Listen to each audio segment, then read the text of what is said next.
and Gozo, and welcome to another edition of Lovin Daily. I'm your host, Jonathan Chilia, joined by my co-host Sam, and here are your headlines for today. MP says Robert Abella hurt me and my family after losing cabinet role. Former footballers and high-profile lawyer arrested over smuggling operation. 108,000 spent on disinfecting wipes that do not combat COVID-19 for schools. Patients reliant on charity-given medicine face struggle amidst pandemic. And bar owner laments getting COVID-19 compliant just to close down. Now, at the end of today's episode, we've got a very, very special guest. We've got Edward Duca, founder of Signs in the City. He'll be speaking to us a little bit about this year's edition, which will be going online. And of course, today's episode is brought to you by Zanzi Homes. Known for their commitment towards the environment, they commit to plant a tree for every property sold, which is pretty incredible. Zanzi Homes are always on the lookout for new talent, so check them out at zanzihomes.com today. Sam, shall we move into the first story? Quite an interesting story yesterday, got a lot of feedback online. Popular MP, Silvio Parnis, this is someone who's been in Parliament for about 23 years, has spoken out after having his portfolio taken away from him. So this was the Parliamentary Secretary for Active Aging. And obviously, amidst the COVID-19 pandemic, he did receive quite a bit of criticism for his handling, especially when it comes to elderly people in Malta being hit by the pandemic. However, now that he's lost his portfolio, he's spoken out, and he's spoken out quite emotionally. He said, quote, "I feel as though my political career has ended. This has hurt me, my family, my friends, and all of those around me." As I said before, he's been in politics in Parliament for 23 years, and apparently he was offered the local council's portfolio, but didn't feel like he wanted it. He said that he would rather stay in active aging and ask, why have I had this portfolio taken away from me? So quite an emotional outburst from this MP. Yeah, very, very dramatic statement considering he was actually offered something that didn't actually, cut the cord on his political career.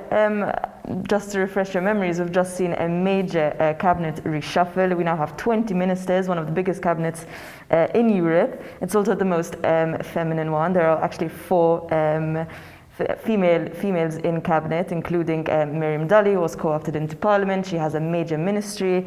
There's Clayton Bartolo, not a woman, of course, but has taken on another major ministry. Justin Kawan has taken on education. Super, super exciting. I'm sorry for Silvio Paris, but you could have accepted the local council one, I guess, if you're really that hurt. That's exactly it.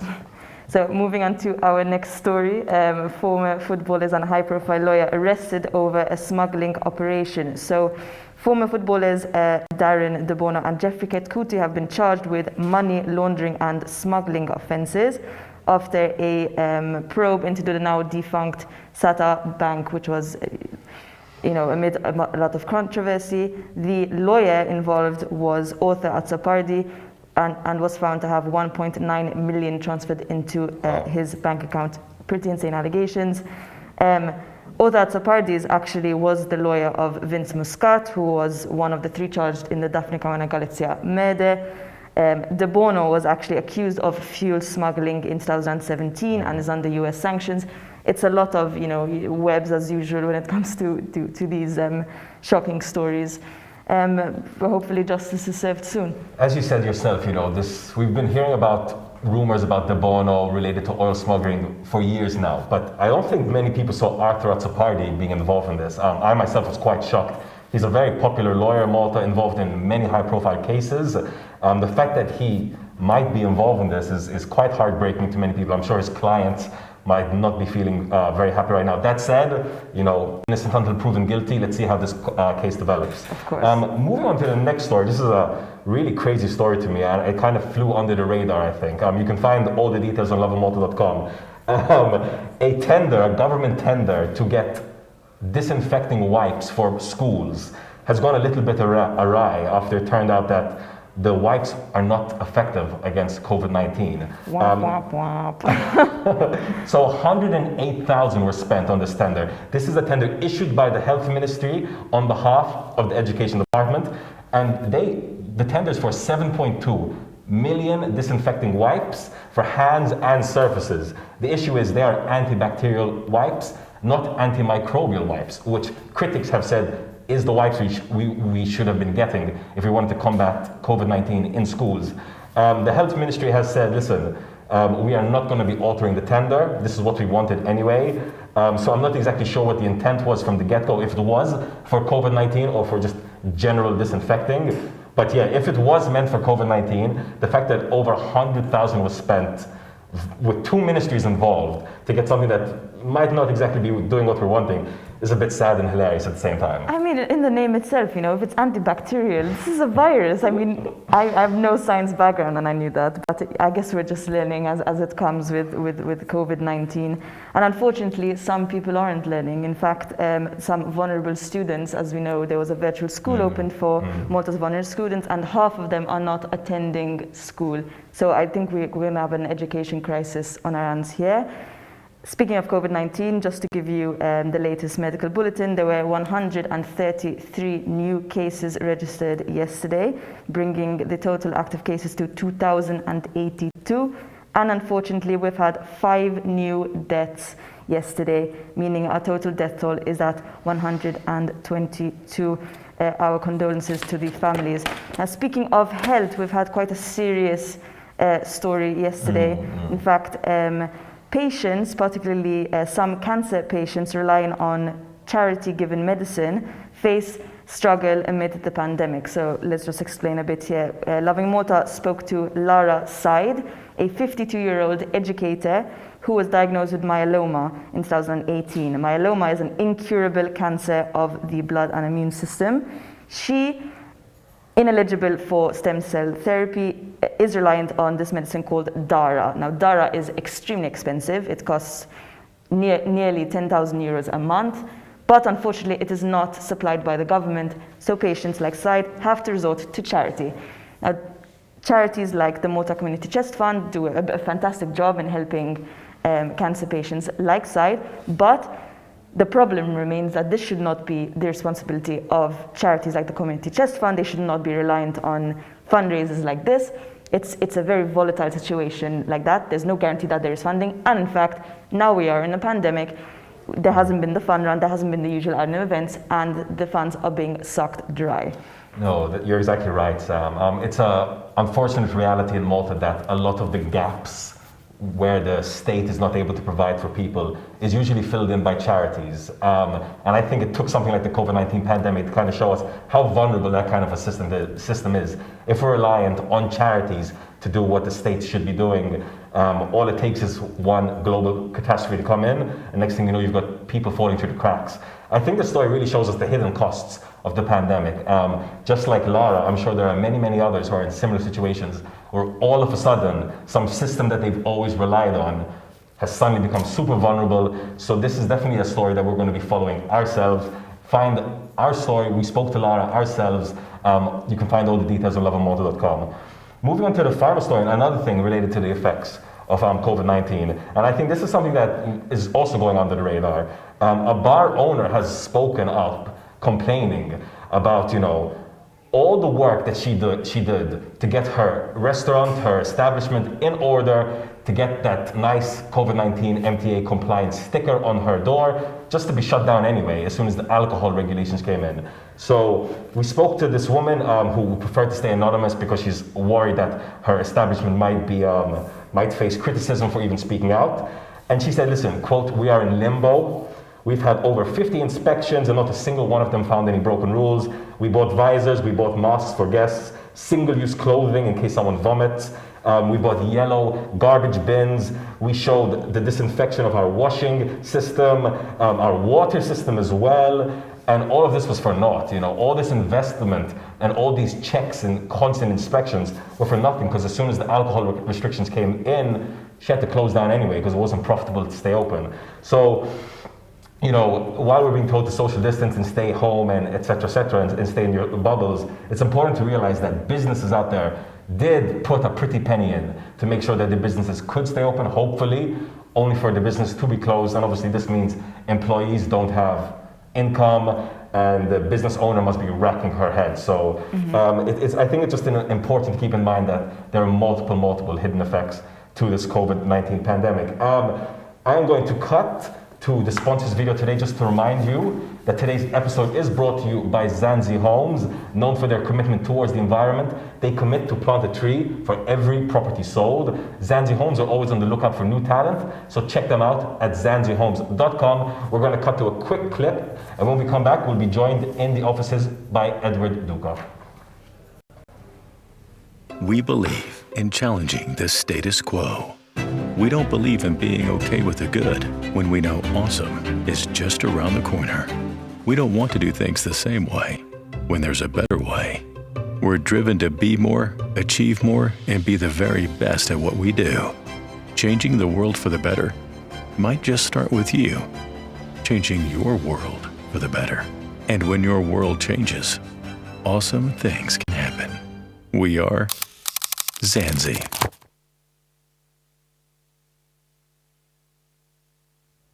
Okay, so here we are. Thank you so much, Edward, for joining us this morning. Thank you. So obviously, Science in the City. This was one of the biggest events annually in Valletta. I think one of the most educational and fun events. I know kids loved it. I know my nephew loved it. But this year, obviously, with the COVID-19 pandemic, some things have changed. Yes. What's changed this year?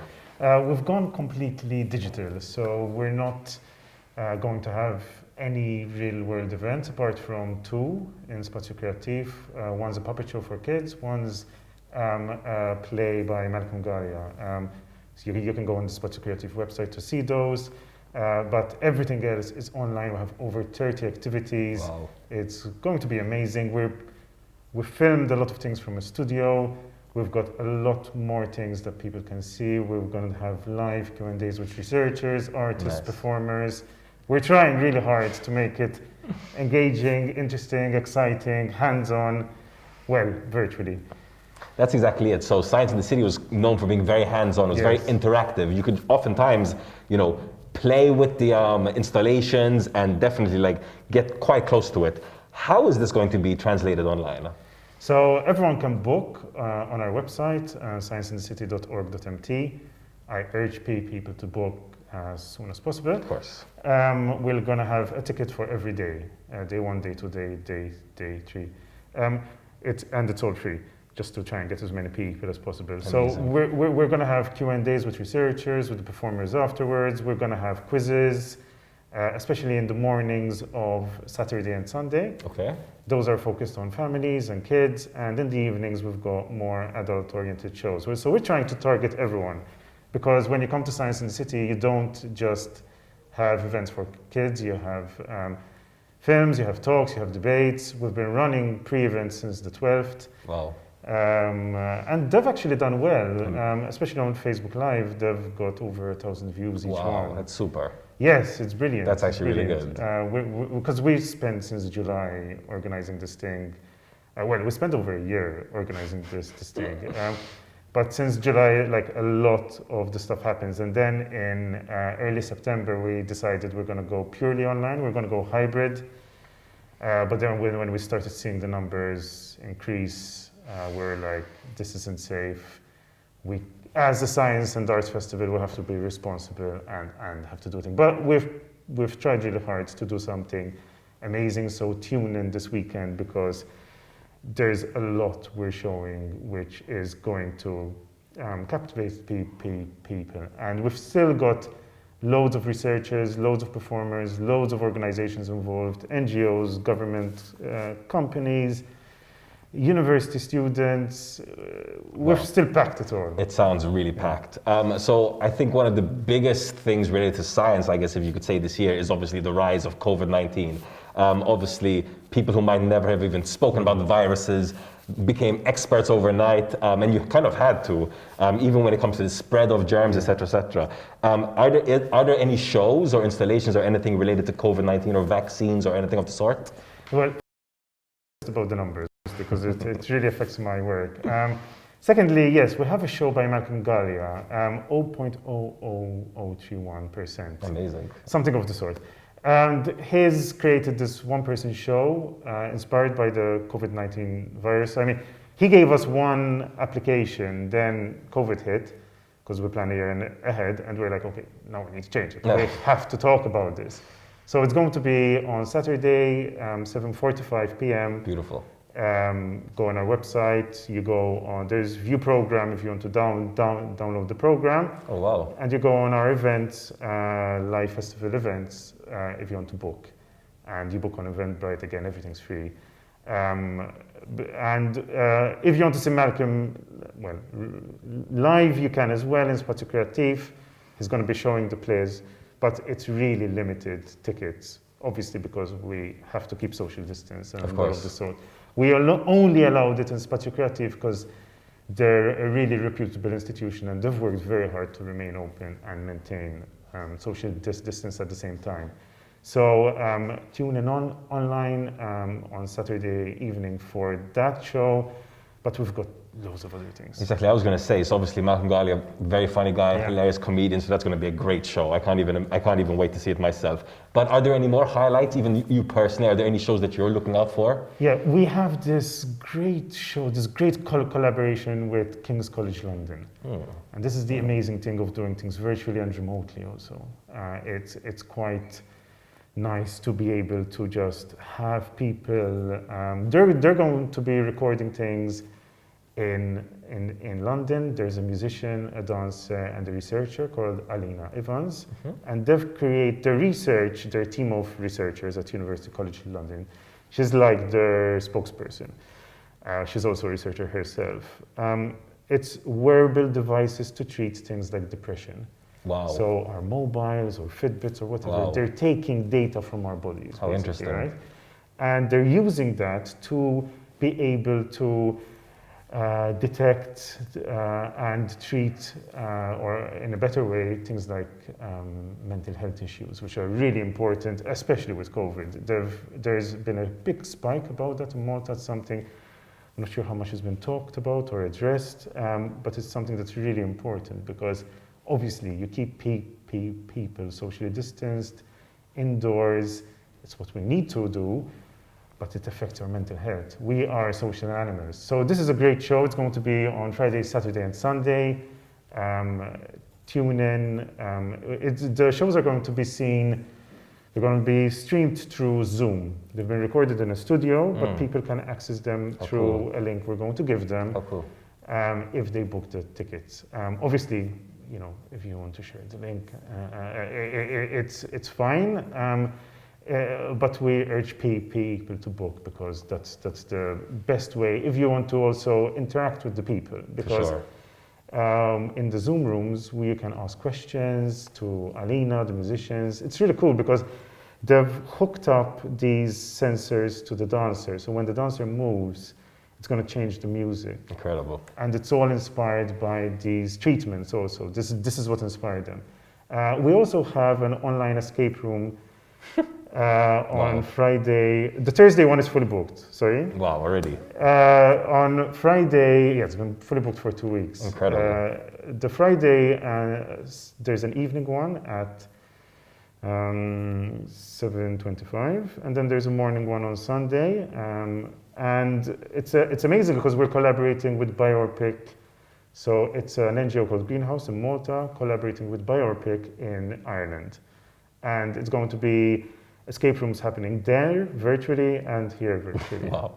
It's quite cool. It really sounds like you've got quite a variety of options to choose from. Yes. If I could just jump on a bit of a tangent, obviously we talked about the Reshuffle earlier in the show. A new Ministry of Research and Innovation has been set up with your background, your science background, and especially even maybe seeing what youths have been speaking to you about things that they're interested over the last few years.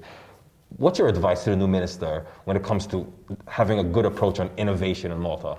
Well, I think research and innovation cannot be ignored. To the level of GDP investment in Malta is still far too low. It's one of the lowest in Europe. We've had some good advances in some funding increases, funding for startups, and startups can employ PhD students or highly educated people also.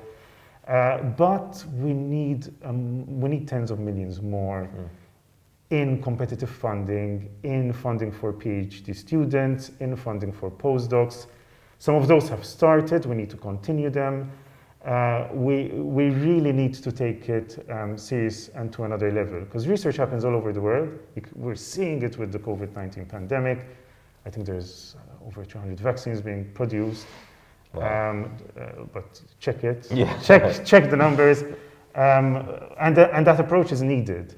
And Malta has researchers that are contributing, but could contribute more, and that's what we need to do. And we also need things like, companies get tax breaks or something if they employ PhD level people.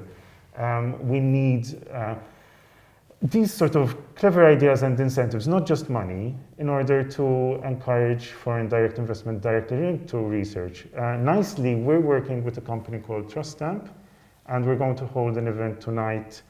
And that's actually going to be like Zooming with people in America and Malta at the same time. They've set up a branch in Malta. They do artificial intelligence with biometrics, so fingerprints, eye, and security around that. And we have an event tonight at 8, if I'm not mistaken. You can go on our Facebook page. It's quite incredible. But I do want to tell,